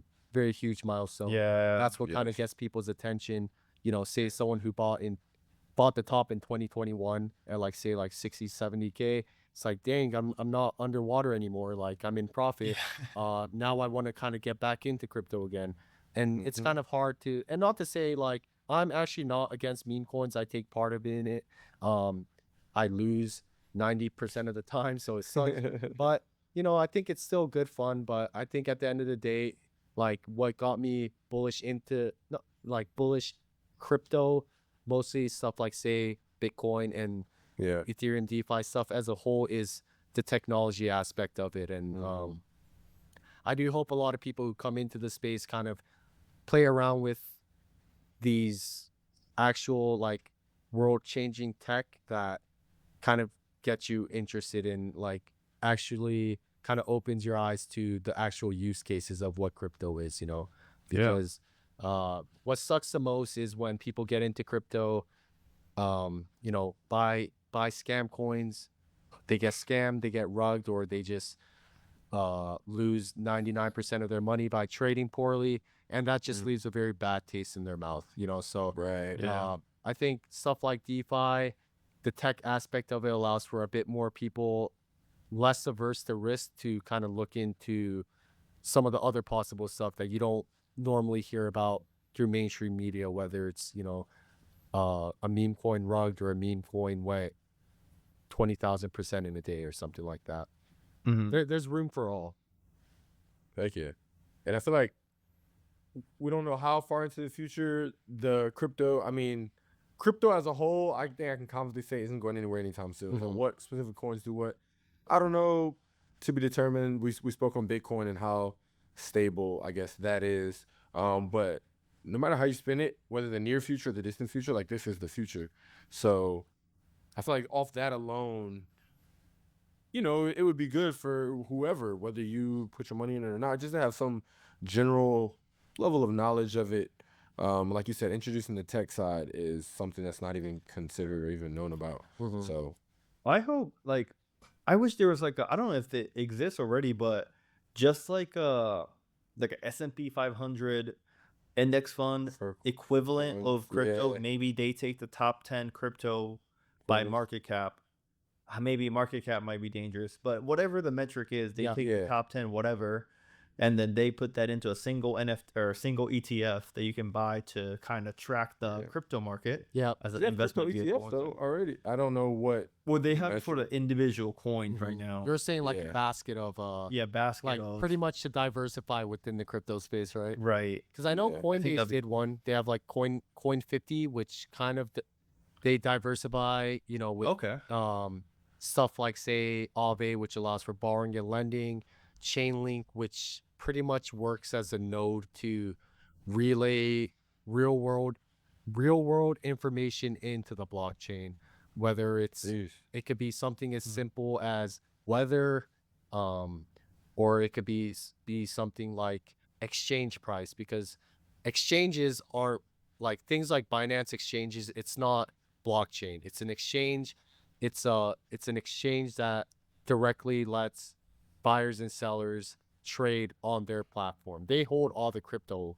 It's just information. It's the data you're trading. When you're trading on exchanges, you're not literally selling your Ethereum for it's all happening on the front end and back end. And when you want to sell, that's when you get the dollar amount, all that stuff. But Chainlink would allow for this real world information, like price feeds, say, to relay into blockchain. But so Coin 50 has a lot of those, I guess, quote unquote legit projects. But I feel like the tough part about that is, personally, I feel like there should be a Dogecoin, just in there, whether it's 1% of that basket, because whether you like it or not, meme coin is a big aspect of the crypto space. But I feel like it's hard for things to seem legit with meme coins in that basket. Right. Yeah. It's like that would. And another tricky one is because new tech's always happening, so it could change very quickly. But I do know what you're saying, and at least the more established ones, things that probably aren't gonna die in the next month, at least. It'd be nice to have a basket of that. Yeah. Bet. All right, dope. I think we should wrap it up. Do y'all have any closing thoughts? We spewed out a lot. Gave everybody a lot to think about. I guess I would just say room for all. Even if you're skeptical, I'd probably put in a little bit of money just to test it out, whether it's $10, $100, and just use it to see whether you like it or not, and whether you think it could be world-changing technology. And also kind of take, like we were talking about earlier, take both sides of the argument, listen to skeptics and bulls, or proponents, but yeah, and trying to take information for everywhere you can and kind of make your own opinion of how you feel about it, and kind of use that to invest a little bit. Like if you think if you're 100% confident that Bitcoin is going to be the global standard currency, maybe put half of that portfolio, like 50% of your network, if you're 100% confident, Okay. if you're 50% confident, then maybe put like 25%. Put some skin in the game. Skin in the game allows you to dive deeper, get more curious, and actually learn more, and actually get information for yourself rather than hearing it from people. And yeah, just be safe. Private keys are your own. Seed phrases are your own. Never share to anybody. Do not take screenshots. Do not put it on your iPhone notes. Because that is your wallet. That is your bank. If someone has access to any of that stuff, you will get drained and lose all your money. If someone has access, my notes. and it's not that hard, Yeah, I dude, feel like, my for notes people to too. have access to like your notes or your like iCloud, all that stuff. Yeah, if it's something like a wallet with like a couple $100, yeah, whatever. But if it's like your main wallet, definitely secure your seed phrases like your life depends on it. And if you don't trust yourself, like I talked about earlier, that's where at least look for like a trustworthy exchange that you could at least put half in, which the exchange screws up, you run away with half. Yeah. And I'll just amplify that by saying that's exactly what I did. Was a non-believer, put a little in, fostered some curiosity, fostered some interest in that. Because I had skin in the game, I watched a little bit more, and then I, been increasing my stance on that portfolio ever since. Nice. And then lastly, just on the note of this being the future, to the point where even our incoming president, right around 2018, was a non-believer. There's statements on record of him saying Trump, anti-crypto statements, and now he switched his stance. That alone, as a U.S. resident, should whether you buy it or not, right? We're not giving financial advice, but should kind of perk your ears up. And it's definitely Ben said, crossed the line of legitimacy. Right, exactly. At the However least. you define that, At the least, right. And what we could pray for is for Trump to cause FOMO from other countries, and you have all the nation states buying it, so that China has more Bitcoin than U.S. and vice versa. Space race of Bitcoin holdings. Man, definitely, it's a race, like you said. Cool. B, anything? No, I can't top what you guys just said. So it was fun. It was fun. Yeah, it always is. It always is. Fantastic conversation. Thank you, listeners. We're coming out weekly, so stay tuned for more interesting topics. And as always, we appreciate the engagement. Thank you.